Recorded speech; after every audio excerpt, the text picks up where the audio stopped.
Hi guys, welcome back to Refreshing Motherhood. Today I want to share my miscarriage story with you all in hopes to open up the conversation of miscarriage because it's such a taboo topic here in our society, and I don't think that anybody should have to walk through this alone or feel like they can't talk about it or feel like they are condemned or judged for having a miscarriage, because none of those things are true. And I just want to really open this topic up and share my experience, and hopefully it can help somebody else or help you guys understand a little bit more about what I've been going through.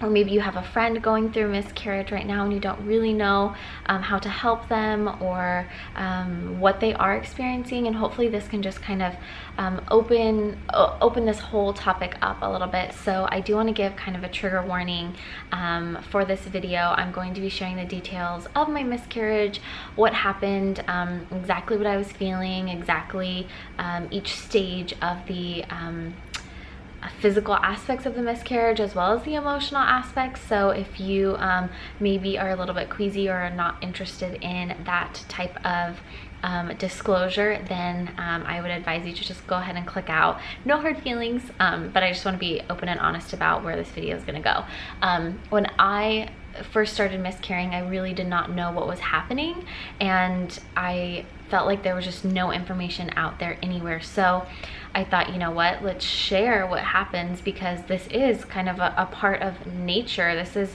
what happens. My body did it naturally, and so it shouldn't be hidden. Like, it's okay to talk about it. So I'm gonna jump in. Before I start on kind of how the miscarriage happened, I want to back up and give you a little bit of a backstory about me and my journey with fertility and pregnancy and all of that. So I have some issues with my reproductive system. I have a really sensitive cervix. It's always like red and inflamed, and it bleeds a little bit more easily, and that has been partly due to hormonal birth control that I was on for too long of a period.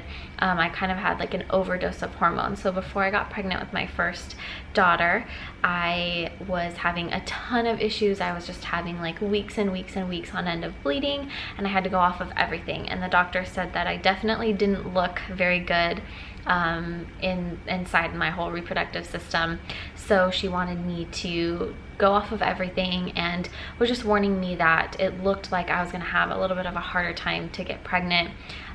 I might be on an infertility journey. I might need some assistance. It probably was going to take a full year for my body to even accept a pregnancy. So we went into TTCing with our first daughter with that in mind. So we weren't actively trying, but we were not preventing, because we knew that it was gonna take longer. So we wanted to just kind of up our odds a little bit, and then when we felt really ready, we would like jump in with trying or seeing a specialist and kind of going from there. It took about 6 months to get pregnant, and I had a very normal, very healthy pregnancy, very normal and healthy delivery, and everything was wonderful.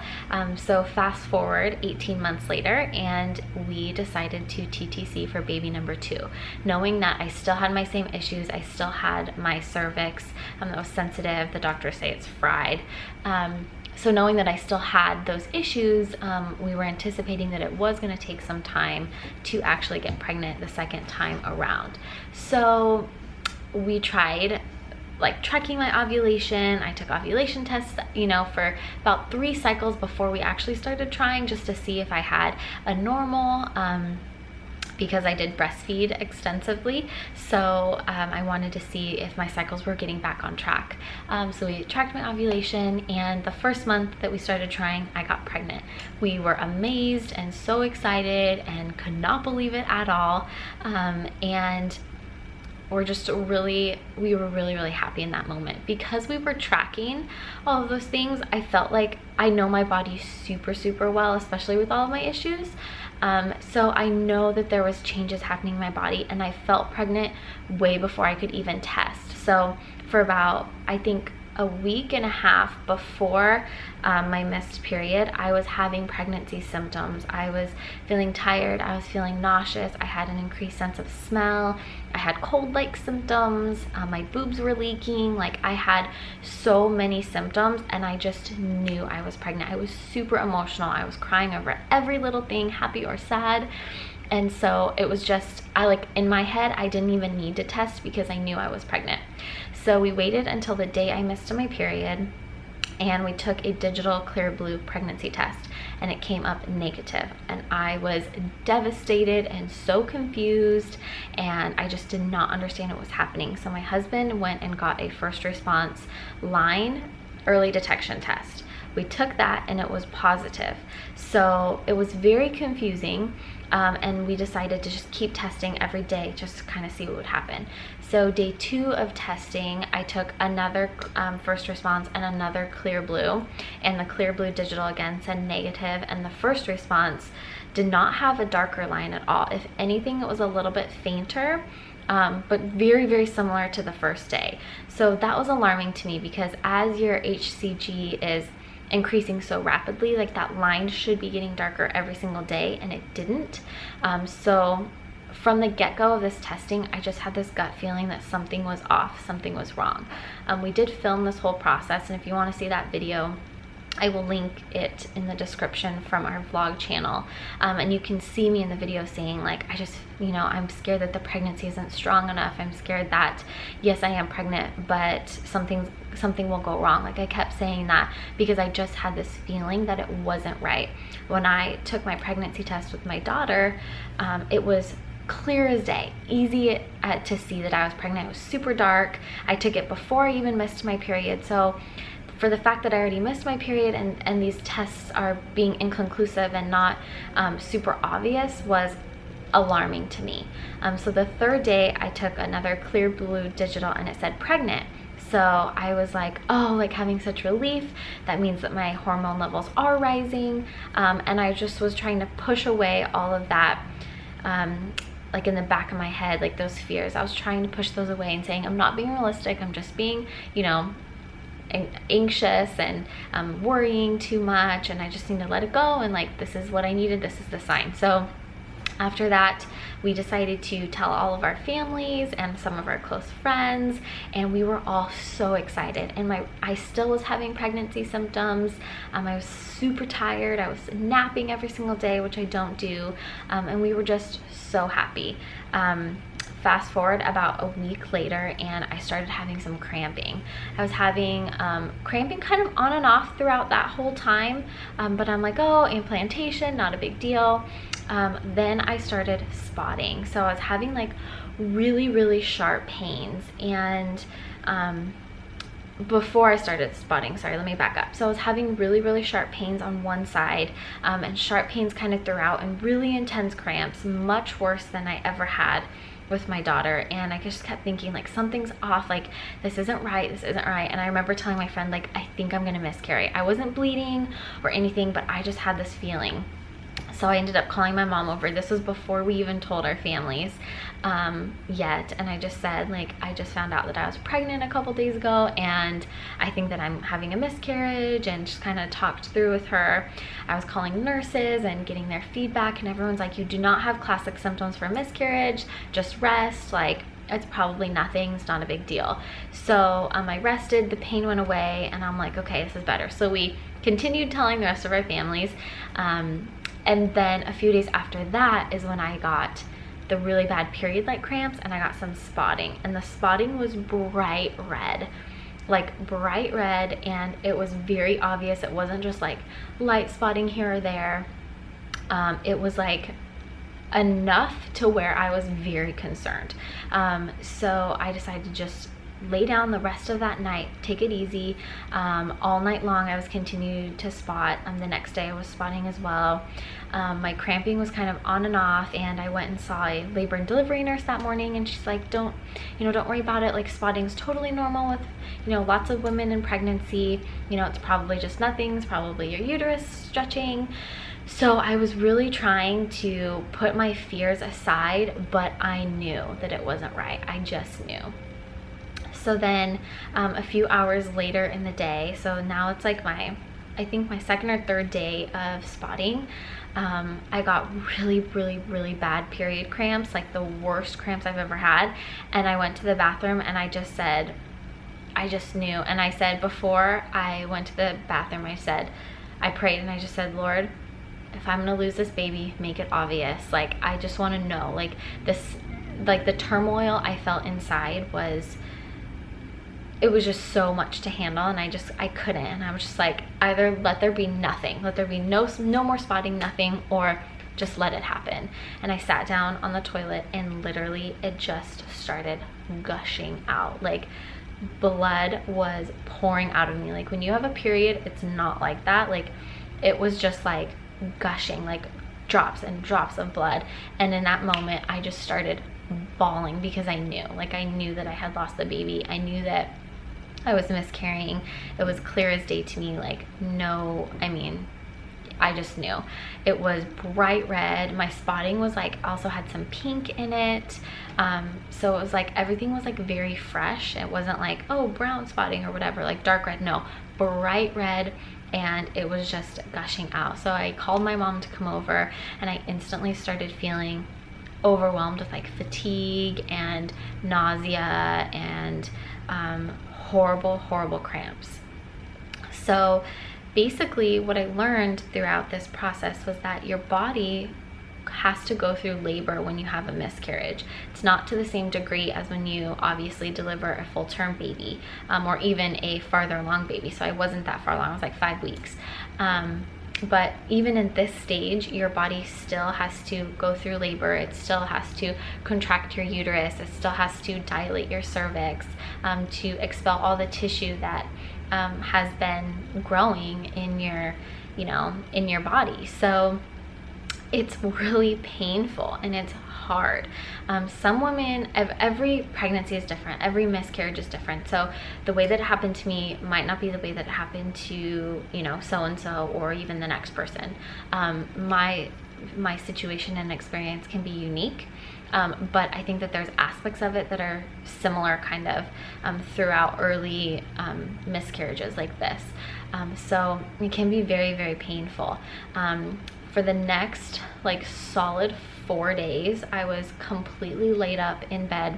I would say the 4th day is when I was able to like walk around a little bit more and like make food for myself. But for at least 3 full days, I was completely laid up in bed. I could not do anything. I could not focus. My mind was completely like shutting down on me. Like, I was trying to do things and like take care of my daughter, and I would like literally, my body would just start falling asleep. I was losing an intense amount of blood. I was in severe pain.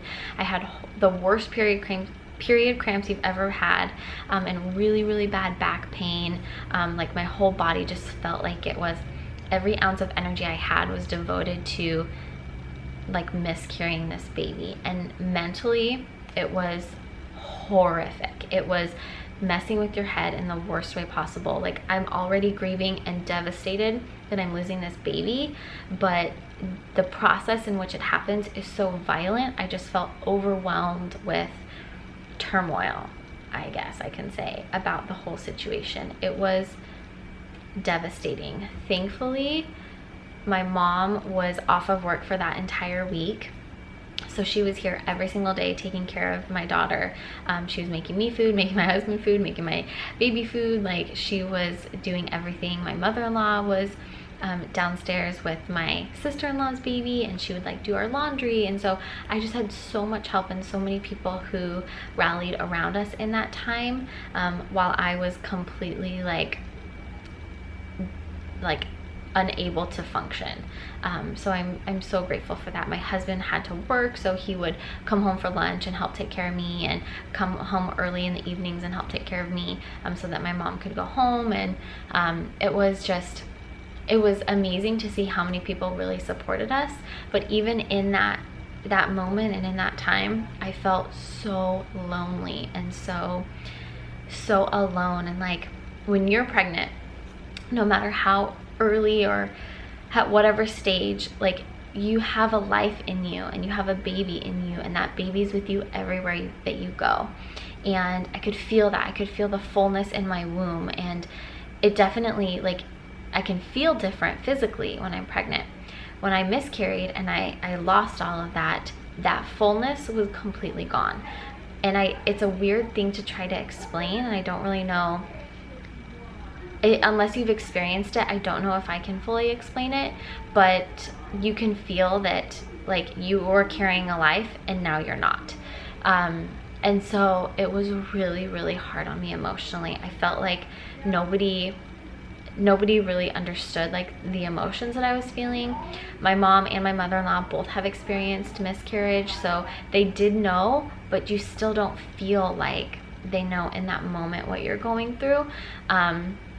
Even though they do, it's hard. Like, it's just, you feel so lonely and so distraught. So I pretty much cried for 3 solid days, and then on and off, like the 4th, 5th, 6th, 7th day, just throughout the day, I would just cry. I would cry myself to sleep. I would wake up in the middle of the night and cry. I'd wake up in the morning. Mornings are probably the worst, and I would cry like, did this really happen? Like, that wasn't just a horrible nightmare, but no, this is my life. Because I wanted this baby so bad, and I was so excited because I didn't know how long it would take to get this baby, and it happened so quickly and so soon, and then it was just gone, like, and it was over. So my husband didn't really start grieving this process until we had more physical evidence that he could see. So I had called my midwife right when I suspected that I miscarried and told her what was happening, and she said it did sound like I was miscarrying, and so she ordered some blood work, and we checked my hormone HCG levels every couple days to see if they were decreasing, and they were. My levels were very low, so the pregnancy, like I suspected, was never a strong pregnancy from the beginning. Like, I didn't have a surplus of hormones like I should have had at that stage, which is really hard. And sometimes they call it like a chemical pregnancy when it does happen so early like this. And so once we got those test results back, then my husband, after about a week it took to track everything every couple days, then he could start actually, like, grieving and mourning. And so his process is a little bit more delayed because he couldn't physically experience what I was, and I knew what was happening, but he just still had, like, such hope that some type of miracle was going to happen. And it was really hard for us. We ended up leaving the weekend after and going camping with our daughter and some friends, and just, like, getting away, and that was so beneficial, I think, just to be able to be in a new place and be in nature and just be together as a family without any of the stresses or reminders around you. I ended up bleeding for about 8 days total, and it was very, very heavy bleeding. My doctor said that if I fill up a pad, if I fill up 2 an hour, then I need to go to the emergency room. I was doing about 1 an hour, but that's okay. For quite a few days in a row, it was so much more blood than I've ever experienced with a period. It was definitely not like a period. I've heard a lot of people ask, how do you know you had a miscarriage and it wasn't just a late period? And I will tell you that 100% you know for a fact it was a miscarriage. It's very different from a period. It has a lot more clots and tissue, a lot more blood, a lot more pain, and just, I don't really know how to describe it other than you know for sure. Like, if you're having a miscarriage, you know you're having a miscarriage. So that's kind of what ended up happening to me. Since the bleeding has stopped, I still did have some lingering pregnancy symptoms because that hormone was still in my system. Although it was small, I did still have it in my system, and sometimes it can take 2 to 6 weeks for the pregnancy hormone to completely deplete your body, which is like a cruel head game because you know that you're not pregnant anymore, but you feel like you're pregnant, and it's just awful. So that lasted for about a week after I was having, like, fatigue and nausea and things like that, and my emotions were just all over the place. Though for the week after, just, I mean, all over the place. Like, I would just cry every single day, and I needed to cry, and I needed to get that out, and I needed to feel sad. And You know, so many people were saying like, it's okay, you'll get your rainbow baby soon, and, you know, praying for your rainbow baby and it will happen. And while those comments are meant for the best, I was still mourning the loss of this baby, like this baby that I didn't have. Like, I wasn't longing for my rainbow baby, I was longing for this one. And that's what I felt most alone in, and that people didn't really understand, that I was mourning this child that I lost. Like, my next child that I have will not be my second child, it will be my third child. And I feel that 100%. And I know that. So if you are struggling through miscarriage, know that these feelings that you have are validated, and it's okay to feel sad and angry and confused and upset, and it's okay to grieve and mourn how you need to, and it's okay for it to take time. I don't think that I'll ever fully be healed from this. I think that the days will get better, and they do get better, and I have good days and I have bad days and I have hard days, and little things will remind me and make my heart feel heavy even still. And I still cry even to this day, just knowing that this little baby will never be like a part of our family here on earth. I do believe that my baby and all of the babies that have been lost to miscarriage are in heaven and in such a great place, and I do know that we will get to see them and meet them, which is exciting to me.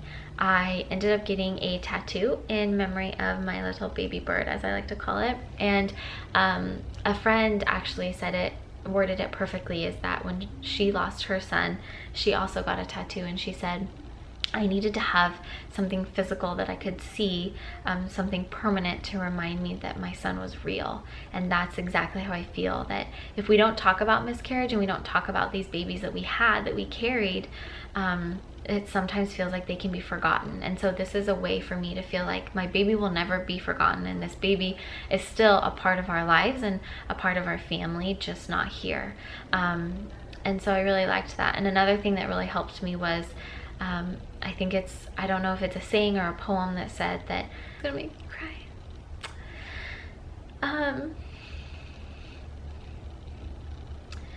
It said something like, I carried you for every moment of your life, and I'll love you for every moment of mine. And that to me is exactly how I feel, that you know, this baby was with me, and I will always love this baby, and this baby will always have a special place in my heart. So I just want to encourage you, if you are experiencing miscarriage, first of all, I'm so sorry.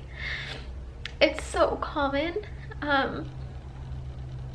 It breaks my heart to know that so many people have experienced the intense amount of heartache that I have in this. I wish that this did not happen, but know that this is not something that we caused. This is not, you don't cause miscarriage. It's not something that you did wrong in your pregnancy. You could have had the most healthy pregnancy ever, but sometimes this just happens. And I don't know why. I think that one day we'll know why, but maybe not in this life. So just know that it's okay to be sad, and it's okay to grieve how you need to grieve. I think that people said that to me, like, grieve how you need to grieve, and that was profound, because it's like, you don't have to get over it in a day. You don't have to get over it so soon. Like, take the time that you need and do what you need. If you need to send off a lantern, if you need to get a tattoo, like, do what you need to do to grieve this child that you lost. If you are watching this, maybe because somebody you know, your friend or your sister or anybody has experienced miscarriage and you haven't, be gentle with us. Give us time, give us grace. It's really hard because in this stage of life, there's a lot of people around us who are pregnant and having babies, and while we are so happy for those people, genuinely happy, pregnancy and babies are miracles, and I am like so happy for all of my friends who are pregnant, and I know that all of the other mamas in my same boat would say the same. But our happiness does not displace the wound that we have from losing our babies. So just note that sometimes it can be tainted with that, and sometimes that wound can seem like it's healed and something will kind of open it back up again unexpectedly. So just be gentle and gracious as we go through this process of mourning. If you are experiencing miscarriage and you want to share this video, I encourage you to do so. Share it with your friends, share it with your family. If you don't know how to articulate how you're feeling and you resonated with something that I said, share it with them, send it to them, say, watch this, and you'll know what I'm experiencing. Like I said in the beginning, we need to talk about this more. I know that this was a long, hefty, meaty video, but I needed it to be, because I needed to share like all of our experience, in hopes that, you know, we can come together and support each other and lift one another up. I cannot believe how many people have sent me messages and emails and comments about their miscarriage stories, and it's been therapeutic to read through them and know that I'm not alone, and know that these feelings that I have are feelings that are real and that other moms have experienced too. If you want to share your miscarriage story with me, maybe if you haven't shared it before and you feel like you want kind of a safe space, you can send me an email at refreshingmotherhood@gmail.com. If you want to do that, you can leave it in the comments down below, and we can all like have this community here where we lift one another up and we encourage one another and support one another. My channel is a very safe space, and I will keep it that way, and I will monitor all of that. So if you feel comfortable and led to do so, please do so. I hope that this video was somehow helpful to anybody who is learning about miscarriage, experiencing miscarriage, and I pray that by talking about this, we can kind of break the stigma and not walk through this alone, because we need people surrounding us and lifting us up, for sure. I know that God is faithful, I know that God is good, and I know that even in the midst of my trial and turmoil, He can use this for good. And so that's why I'm kind of sharing my story. And while I don't understand it, and I don't think I'll never understand it, I know that God's plans for me are good and greater than mine, and I know that one day I will get to meet my baby. So thank you guys for watching. I appreciate you sticking around if you made it all the way to the end of this video. Be sure to give it a thumbs up if you kind of support the open conversation of miscarriage, and be sure to share it with your friends if you feel led to do so. I will see you in my next one. If you want me to do kind of like a miscarriage Q&A, I would love to do that as well. So let me know if that'd be something you're interested in, if I maybe didn't elaborate enough on one aspect or another. So I will see you in my next video. Bye guys.